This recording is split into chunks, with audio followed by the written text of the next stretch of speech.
Après examen et débat général du projet de loi des finances exercice 2023, la classe politique ne fait sourd d'oreille à cette présentation du chef du gouvernement devant la représentation nationale à la fin de la semaine dernière. À ce sujet, l'analyste politique Gérard Ledi Moukoko encourage le budget émis par le gouvernement congolais. En outre, le budget 2023 met en exergue quelques secteurs, notamment l'armée congolaise, la gratuité de l'enseignement primaire, la mécanisation de certains fonctionnaires et l'agriculture. Maître Gérard Ledi soutient également l'apport des investisseurs dans les secteurs agricoles pour booster de manière concrète les sociales du Congo.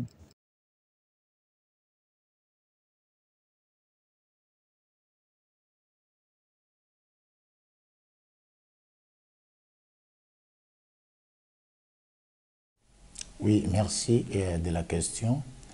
Vous savez que depuis que l'actuel chef de l'État est à la tête du pays, on est en train d'assister petit à petit à l'amélioration du côté de la prévision, des prévisions budgétaires. Parce qu'avec le régime passé, les budgets n'avaient jamais atteint les prévisions de cet ordre-là. Il faut d'abord louer la volonté de chercher à résoudre les problèmes de la population d'une manière générale. Et je crois que les prévisions autrefois étaient mineures et passaient de 7 milliards à 14 milliards. Et tant que les budgets ne sont que des prévisions, c'est-à-dire des projections de ce qu'on doit devoir réaliser comme recettes et des prévisions de dépenses. Et je crois, à mon humble avis, avoir déjà la volonté de vouloir résoudre les problèmes de tous les secteurs de la vie politique, et on ne peut qu'encourager ces budgets qui est projeté par le gouvernement. Oui, je crois qu'aujourd'hui, beaucoup de gens confondent les conforts que doivent avoir les élèves ou les conforts des enseignants par rapport au principe de la gratuité de l'enseignement. Et je crois que l'initiative, ce que le chef de l'État est en train de réaliser n'est pas une invention. C'est-à-dire qu'aujourd'hui, les gens ne se réjouissent pas du fait qu'une disposition constitutionnelle est en train d'être appliquée. Parce que dans notre pays, les gens pensent que lorsqu'on parle des dispositions constitutionnelles, on pense qu'à la politique. Mais la gratuité de l'enseignement a été est toujours consacrée dans la Constitution. La manière de procéder ne veut pas dire que on doit nécessairement réduire la qualité d'enseignement. Moi, je m'insurge en faux. Et parce que quand les gens cherchent à vouloir justifier le fait de payer beaucoup d'argent, est-ce que la qualité de l'enseignement veut dire seulement que les parents doivent continuer à supporter les enseignants? Non.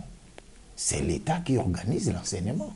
On ne peut pas accepter que les parents puissent porter ce poids depuis des lustres pour justifier la qualité d'enseignement. Je crois que ce que le gouvernement doit faire, il doit avoir des infrastructures qu'il faut pour construire beaucoup d'écoles publiques pour régorger tous ces élèves-là. Mais ce que nous devons louer, c'est qu'à cause de l'application de cette politique de la gratuité d'enseignement, nous avons aujourd'hui, beaucoup de parents ont eu à scolariser les enfants à l'école primaire de manière gratuite. Là, c'est une avancée. Donc, nous encourageons les chefs de l'État, nous encourageons le gouvernement à mettre suffisamment d'argent dans ces secteurs-là pour essayer de résoudre ces problèmes-là. C'est que l'agriculture dans notre pays pose problème par rapport aux personnes qui doivent réaliser ce genre de projets. Et vous savez, à part les petits agriculteurs que nous avons par-ci, par-là, il est difficile de trouver beaucoup de gens qui s'investissent dans les domaines de l'agriculture. Même si vous avez quelques personnes, des rares personnes qui s'investissent, ils n'ont pas de moyens pour faire face à des grands projets. Et je crois que ce n'est pas une mauvaise politique de faire appel aux investisseurs étrangers qui peuvent avoir des matériels adéquats pour réaliser de l'agriculture qui peut être à même de faire nourrir la population.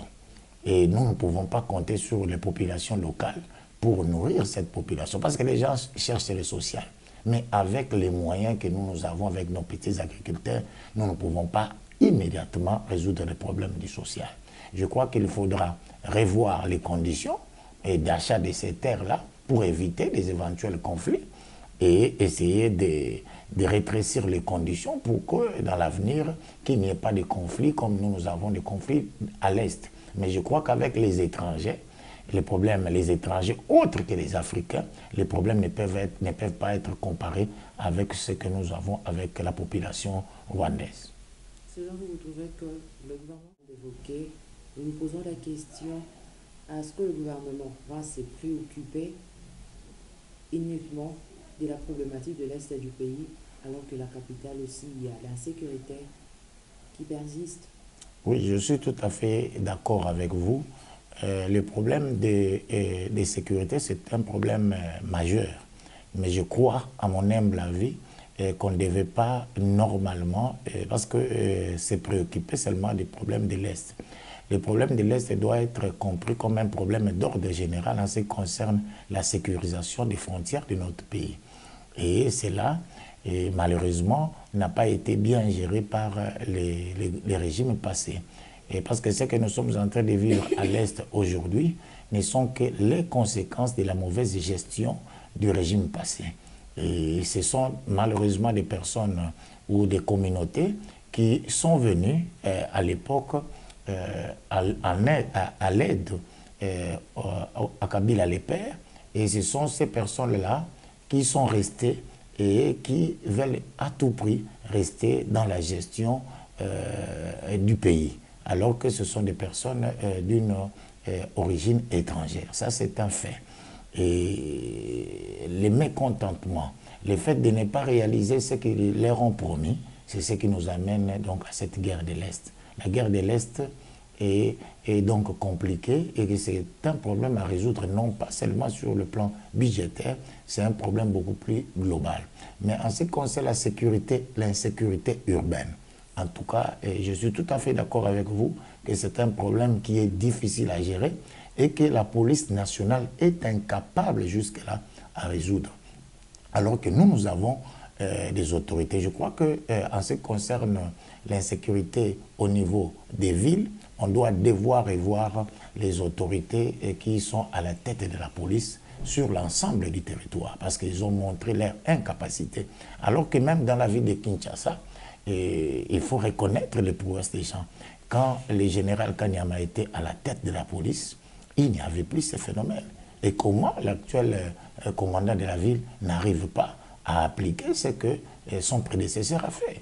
Alors que les Koulouna avaient déjà plié bagages et qu'ils ont commencé à fuir. Maintenant, aujourd'hui, c'est le monde à l'envers. Et c'est plutôt la population qui se trouve dans une insécurité indescriptible. Donc nous sommes d'avis que nous devons d'abord, le problème de l'Est est certes un problème primordial, mais je crois que ce problème-là peut être résolu en même temps que le problème de l'insécurité de la vie. Oui, maître, parlons également pour les acteurs agricoles. Pour l'instant, il ne faut pas se voiler la face, pour l'instant, les anciens régimes n'ont pas favorisé les secteurs d'agriculture. Les anciens régimes n'ont pas favorisé les secteurs d'enseignement. Donc c'est un problème grave que nous avons hérité des régimes passés, que le gouvernement doit résoudre petit à petit. Pour l'instant, vous savez, nous sommes dans un système de développement planétaire.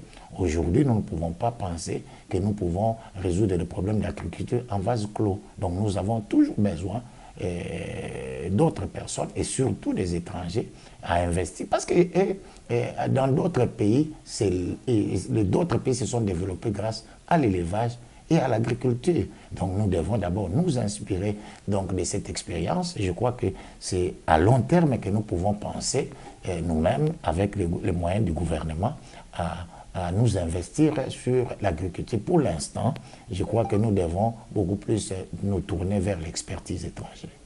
Maître Védi, merci.